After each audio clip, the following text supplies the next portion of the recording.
morning. Thank you for tuning in another installment of On This Day with Christy. Today is Monday, July 13th, 2026.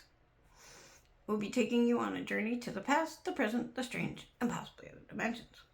That being said, let's hop in the van, our magic van and go for a ride. We start our ride in 1985 when the biggest music stars gathered at London's Wembley Stadium and at at Philadelphia's John F. Kennedy Stadium for Live Aid, one of the most memorable moments of the 80s pop culture. Live Aid was the brainchild of Bob Geldof and Midge Uri, the organizers behind Do They Know It's Christmas, who sought to raise additional funds to bring relief to Ethiopia amid a years-long famine. An ambitious satellite feed broadcast the show across the globe as performances by Queen, Paul McCartney, David Bowie, Elton John, George Michael, and U2, among many others, kicked off the concert in London. Across the Atlantic, Madonna, Run DMC, and Tom Petty took to the stage while acts like Led Zeppelin, Crosby, Stills, Nash & Young, and Black Sabbath reunited. In one particularly epic moment, Phil Collins performed on both continents thanks to well-coordinated helicopter and Concorde flights. Approximately 150 million pounds was raised from the days-long event. What's interesting about that is, why did they stop with the Concorde? It never crashed. It never had issues. Seriously, you want to go from California to Quebec? No, that's kind of dumb. But anyway, you want to go from, California to Japan? 3 hours. I mean, seriously. Okay, anyway, that was my diatribe. Sorry about that. In 1991, Bryan Adams began recording a record-breaking 16-week consecutive run at the top of the pop charts in the UK with Everything I Do For You. The power ballad, which was featured on the soundtrack to the blockbuster film Robin Hood, Prince of Thieves, also enjoyed a 7-week run at the number one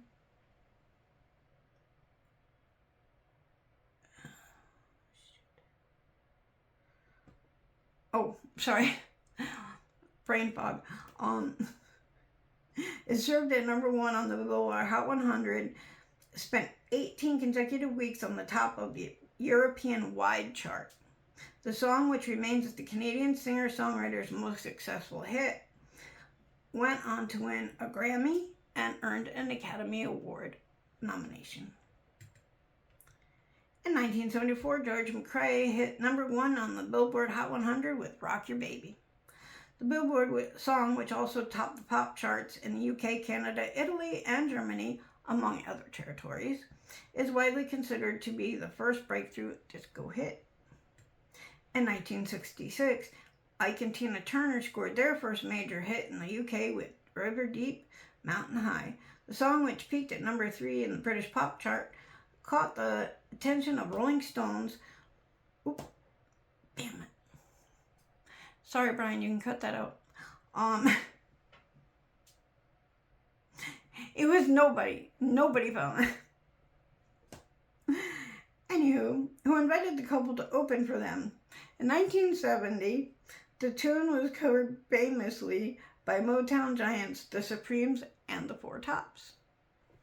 Now it's time to go find some facts and factoids. I think I hit my van a little too early. Today we celebrate French Fries Day and Embrace Your Inner Geekness Day.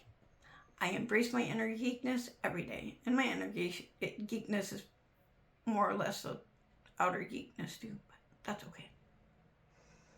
Celebrate your geek however you want. Anyhow, in 2024, former U.S. President Donald Trump survived an assassination attempt while at a rally in Pennsylvania. In 2006, British singer-songwriter Lily Allen released her first album, all right still in UK. In 1993, Mexican grill chain Chipotle opened its first restaurant. The founder, Steve Ells, opened 16 restaurants in Colorado, and there are now over 500 locations in the U.S. In 1977, New York City experienced a 25-hour blackout. I remember this, when a substation on the Hudson River was struck by lightning, causing 2 circuit breakers to trip. It was one of the worst blackouts New York City experienced, and many crimes, such as looting, were carried out. These crimes were exceptionally high because the city was going through a financial crisis at the time. In 1960, John F. Kennedy was nominated as presidential candidate by the U.S. Democrats. In 1939, legend Frank Sinatra recorded his debut single with the Harry James Band. Harry James had heard Sinatra on the radio show Major Beau's Amateur Hour just a few years earlier and was captured by his vocals. Sinatra and Harry James recorded Melancholy Mood and From the Bottom of My Heart on this day. Excuse me. In 1923, the famous iconic Hollywood sign was placed in Hollywood Hills, Los Angeles, California, USA. The sign originally read Hollywood Land until 1949 when the last 4 letters were removed. They weren't removed, they fell. Anywho. In 1878, apparently I'm reading dyslexic today and speaking dyslexic. Anywho, the Treaty of Berlin was signed, granting Serbia, Montenegro, and Romania independence from Turkey. Now it's time to go and put on our thinking caps because it's time for trivia. First question, what do you call a fake noodle? An impasta.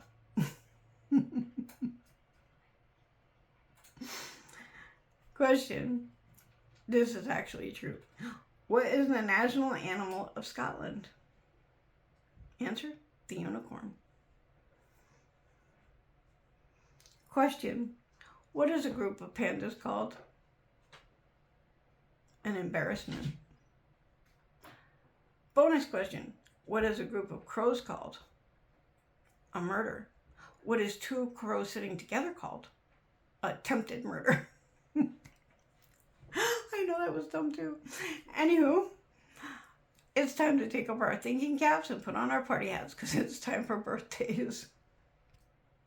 In 1938, Al Rex. 1942, Roger McGuinn. 1942, Stephen Blatt. 1955, Mark the Animal Mendoza. 1966, Gerald Levert. 1969, Barry Greenway. 1974, Deborah Cox. And 1988, Talisa and Dubs. I'm not sure what that means. Okay, if it was your birthday today, happy birthday to you. Hope you had a safe weekend, had fun, all that good stuff. And I'll catch you on Wednesday. Don't forget to check out Top Report. Wait, back up. Okay. You can catch us here 7 days a week with Brian the Rockstone on WCDI. And don't forget to check out Top Rope Report every Sunday and Wednesday. Thank you. Ciao.